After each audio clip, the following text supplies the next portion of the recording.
3 मार्च को press clubs के बाहर एहतजाज करने जा रही है तहरीक लब्बैक या रसूल पाकिस्तान। आप क्या समझते हैं, प्रेस क्लब्स के बाहर प्रोटेस्ट करने से महंगाई मज़ीद डाउन होगी?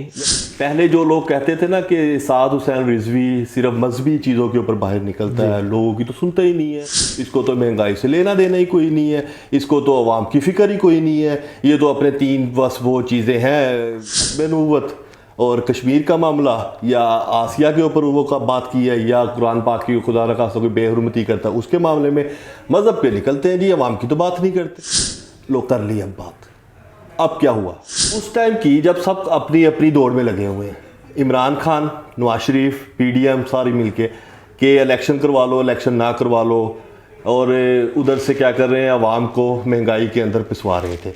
तो साद रिजवी ने उस टाइम के ऊपर ना एक छक्का मारा है और ऐसा मारा कि पूरा पाकिस्तान बंद करवा दिया। अस्सलाम वालेकुम। वालेकुम सलाम। कैसे हैं मियाँ साहब? ठीक है, बिल्कुल अल्लाह करम। आप सुनाएं कैसे हैं? ठीक है अल्हम्दुलिल्लाह। अच्छा, मुझे बताइएगा कि 3 मार्च को तमाम अजला जो हैं पाकिस्तान के, वहाँ पे जो है प्रेस क्लब्स के बाहर एहतजाज करने जा रही है तहरीक लब्बैक या रसूल पाकिस्तान, और इस वक्त आवाम की आवाज़ बन चुकी है। उसकी आपके सामने बेहतर मिसाल ये है कि पूरा पाकिस्तान शटर डाउन हुआ और अब महंगाई के खिलाफ साद हुसैन रिजवी साहब ने जो मिशन है उसमें आगे बढ़ रहे हैं। एक फ़ेज़ पार हो चुका है, अब दूसरा फेज़ है प्रेस क्लब्स के बाहर। आप क्या समझते हैं, प्रेस क्लब्स के बाहर प्रोटेस्ट करने से महंगाई मज़ीद डाउन होगी या क्या पैगाम जाएगा हुकूमत को? जहाँ तक मैं अगर शॉर्ट करूँ, पहले मैं इसका एक लाइन में जवाब दूँ तो नहीं कोई फ़र्क पड़ेगा हुकूमत को, लेकिन प्रेशर बिल्डअप हो चुका हुआ है। ये वही प्रेशर बिल्डअप है जब सफ़ीर के मामले में यूरोपियन कंट्रीज़ के ऊपर हमारा प्रेशर बिल्डअप हुआ था, ठीक है, और फ़र्क पड़ा या नहीं पड़ा वो आगे की बातें हैं, लेकिन हमने अपना फ़र्ज़ पूरा किया। पहले जो लोग कहते थे ना कि साद हुसैन रिजवी सिर्फ मजहबी चीज़ों के ऊपर बाहर निकलता है, लोगों की तो सुनता ही नहीं है, इसको तो महंगाई से लेना देना ही कोई नहीं है, इसको तो अवाम की फ़िक्र ही कोई नहीं है, ये तो अपने तीन बस वो चीज़ें हैं, क्या कहते हैं, ख़त्म नबूवत और कश्मीर का मामला या आसिया के ऊपर वो का बात की है या कुरान पाक की खुदा न खासा कोई बेहुरमती करता है उसके मामले में मज़हब पे निकलते हैं जी, अवाम की तो बात नहीं करते। लोग कर ली अब बात।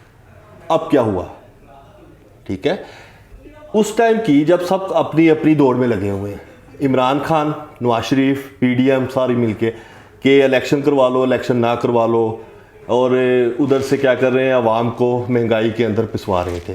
तो साद रिजवी ने उस टाइम के ऊपर ना एक छक्का मारा है और ऐसा मारा कि पूरा पाकिस्तान बंद करवा दिया। ये छक्का याद रखा जाएगा।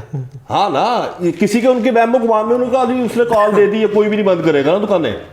वो देखा देखी तो पता लगा कि सुबह आया ही कोई नहीं, न किसी के घरों में जाके साद रिजवी ने कुंडे खड़काए थे कि भाई सुबह नहीं आना। इतनी बड़ी जमात नहीं है वो, ठीक है, वो बड़ी बेहतर और मुनज़्ज़म जमात है। उसने एक बेहतरीन बात की कि यार मैं इलेक्शन की बात नहीं कर रहा, करवाने हैं करवाओ, नहीं करवाने तो ना करवाओ। इस टाइम ज़रूरत है महंगाई की ना, लोग फंसे हुए हैं, इनकी बात सुनी जाए, इनके लिए कुछ किया जाए। तो वो क्या कर सकता था, हुकूमत में तो नहीं है ना, हुकूमत में तो अभी आप लोगों ने लेके आना है ना, तो वो एक कॉल दे सकता था। कॉल दी, सब ने दुकानें बंद की, हुकूमत की कान पे जूं नहीं रिंगी, मजाक किया सागडार ने, 5 रुपये सस्ता कर दिया, ठीक है, कोई फर्क नहीं पड़ना। साद रिजवी पीछे नहीं हटेगा जब तक 50 रुपये नीचे नहीं होगा ना, साद रिजवी ने हटना नहीं है, ठीक है। अब क्या होगा, कल वो प्रोटेस्ट की कॉल दे चुके हैं 3 तारीख को जी, निकलेंगे लोग। मुझे एक बात बताओ, साद रिजवी ने जब कॉल दी है, जब कॉल दी है, तो वो क्या पूरा का पूरा पाकिस्तान नहीं हिला है? जिस दिन साद रिजवी को गिरफ्तार किया गया था उस दिन क्या हुआ था, पूरा पाकिस्तान बंद हो गया था। 100 SMS गए थे व्हाट्सएप पे, बस बंद हो गया था, बिल्कुल हो गया, हड़ताल की कॉल दी, बिल्कुल ऐसे ही पूरा पाकिस्तान बंद हो गया जी, बिल्कुल। खाली इमरान खान साहब आप नहीं बंद करवा सकते, खाली नवाज शरीफ साहब आप नहीं बंद करवा सकते, अब और भी लोग बंद करवा सकते हैं। तो कल भी 3 तारीख को भी प्रेस क्लब के बाहर वहाँ ही बंद नहीं होना, ये पूरे के पूरे रोड बंद हो जाने हैं। वो चाहे फैसलाबाद होना है, चाहे वो कराची है, चाहे वो साहिवाल है, चाहे वो लाहौर है, चाहे वो इस्लामाबाद है, चाहे वो रावलपिंडी है, पूरा का पूरा। मजाक ना ले तो सीरियस ले और कोशिश करें कि इनके कुछ करने से पहले आप कुछ कर लें, तो फ़ायदा आप ही का है। लोगों के आपके जब बल्ले बल्ले हो जाएगी, आपका फ़ायदा हो जाएगा। आपको लोग समझेंगे कि यार चलो साद के कहने पे किया है, जिसके भी कहने पे किया तो आप ही ने है ना, अवाम का भला आप ही ने किया ना। साद रिजवी ने तो सिर्फ बात ही की, आपने तो करके दिखा दिया, कम कर दिया। तो कम कर दे और इस साद रिजवी से बच जाए। बिल्कुल जी, आपने बिल्कुल बजा फरमाया है। अवाम ने बिल्कुल साथ दिया साद हुसैन रिजवी साहब का। साद हुसैन रिजवी साहब 2023 इलेक्शंस भी आ रहे हैं, आप किस मुकाम पे देख रहे हैं तहरीक लब्बैक या रसूल पाकिस्तान को? और साद हुसैन रिजवी साहब मुस्तकबिल के उभरते हुए लीडर बन के सामने आ रहे हैं। साद रिजवी साहब को ज़रूरत ही नहीं है कि मैं मुल्क का वज़ीर आज़म बनूँ, उसको शौक ही नहीं है। अल्लामा खादिम हुसैन रिजवी साहब को शौक था, क्योंकि वो कभी किसी सीट पे खुद खड़े नहीं हुए। ना साद हुसैन रिजवी को है। साद हुसैन रिजवी ने एक फंक्शन हुआ था स्कूल कॉलेज के अंदर, उसमें कह दिया था कि मुझे तो यहाँ का चेयरमैन बनने का भी ज़रूरत नहीं है TLP का। अच्छा। मैं बनना भी नहीं चाहता। मेरी पार्टी में से कोई भी बंदा ऐसा मुझे मिल गया ना जिस दिन, मैं उसको बना दूंगा, मैं खुद पीछे हट जाऊंगा। ताकि वो जो कॉन्सेप्ट जाता है ना कि बाप का बेटा आ गया, बेटे का बेटा आ गया, मैं कहता उस पर कायम ही नहीं रहना चाहता। वो मुझे चेयरमैन मजबूरन बनना पड़ा, ठीक है ना, सदारत पे मुझे मजबूरन आना पड़ा क्योंकि कुछ फूट पड़ जानी थी पार्टी में एकदम से कि कोई और बंदा इस लेवल पे नहीं था कि एकदम से उसको एक्सेप्ट कर लिया जाता बाबा जी के बाद, ठीक है। तो वो इसलिए आया। तो बाकी इलेक्शंस में 2023 में TLP आगे आएगी नहीं आएगी, ये हमारा सोचना काम नहीं है। साद रिजवी भी ये नहीं सोचता। उसका सोचना काम है कि मैंने दुनिया के लिए, मुल्क के लिए, पाकिस्तानियों के लिए क्या करना है, बस वो करेगा। कोई लालच नहीं, कोई मुफाद नहीं। आप लोगों ने सोचना है बस कि आगे लेके आना है कि नहीं लेके आना। आप लोगों ने सोचना है कि पुराने हुक्मरानों के पीछे लगना है कि नहीं लगना। आप लोगों ने सोचना है कि उनके बंदे जो इतना इतना पैसा लगा के वो हासिल करेंगे बाद में, क्योंकि जो 1 करोड़ लगाएगा वो 3 करोड़ लेगा, जो 5 करोड़ लगाएगा वो 10 करोड़ लेगा। आप लोगों ने सोचना है साद रिजवी को कोई ज़रूरत नहीं, उसके बंदे भी गरीब हैं उसी की तरह, और वो जो पराडो शराडो में फिरते हैं वो उसकी नहीं है मेरे ख्याल में, वो उसके लोग ही गिफ्ट कर देते हैं, तो जिसकी वजह से फ़ायदा उठाते हैं। तो आप लोगों ने सोचना है कि ऐसे बंदे को लेके आए जिसको अपना ज़ाती मफाद नहीं है, लेके आएंगे तो मुल्क का कुछ वो कर देंगे, नहीं लेके आएंगे वो इसी तरह अपने आपके लिए कोशिश करता रहेगा, उसको कोई लालच और कोई मुफाद है ही नहीं। शटर डाउन हड़ताल, एक उस पर इल्ज़ाम भी लगा तहरीक लब्बैक या रसूल पाकिस्तान पे, और मकसूद भट्ट साहब ने इल्ज़ाम लगाया शाह आलम के, ये एक ब्लॉक के जो हैं वो सदर हैं, कहते हैं जी तहरीक लब्बैक वाले सरिये लेके अगर ये वो मामला था। हालांकि वहाँ पे तमाम तर जो हमने भी सर्वे किया, आप लोग भी वहाँ पे मौजूद थे, तमाम तर कवरेज कर रहे थे उस दिन।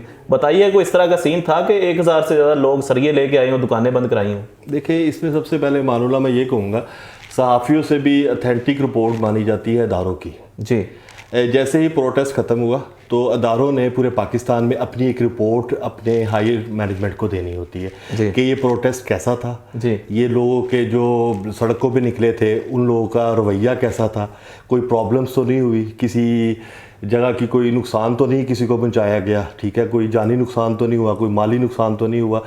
तो वो रिपोर्ट आप सब ने देखी है, ठीक है। उसके अंदर उन्होंने कहा है कि ये पीसफुल प्रोटेस्ट था, ठीक है, कहीं पे ऐसा कोई वाकया भी नज़र नहीं आया, ठीक है। और दूसरा सबसे बड़ी बात कि ये शटर डाउन हड़ताल थी, ठीक है, जिसमें सब ने अपने घरों पे रहना था और दुकानें नहीं खोल रही थी और बाहर किसी ने नहीं निकलना था। तो बाहर आए हुए थे वही जो चंद एक लोग थे, वो ज़्यादातर थे ही नहीं।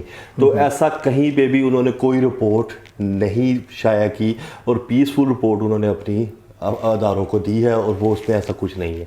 तो रह गई बात जिस बंदे की आप बात कर रहे हैं, वो बंदा देखें, जब इतनी बड़े लेवल के ऊपर कॉल दी जाती है ना तो इक्का दुक्का 2-3 वाक़यात हो जाते हैं, लेकिन वो वाक़यात वो जमात नहीं करवाती, वो वाक़यात वो शरपसंद अनासर करवाते हैं।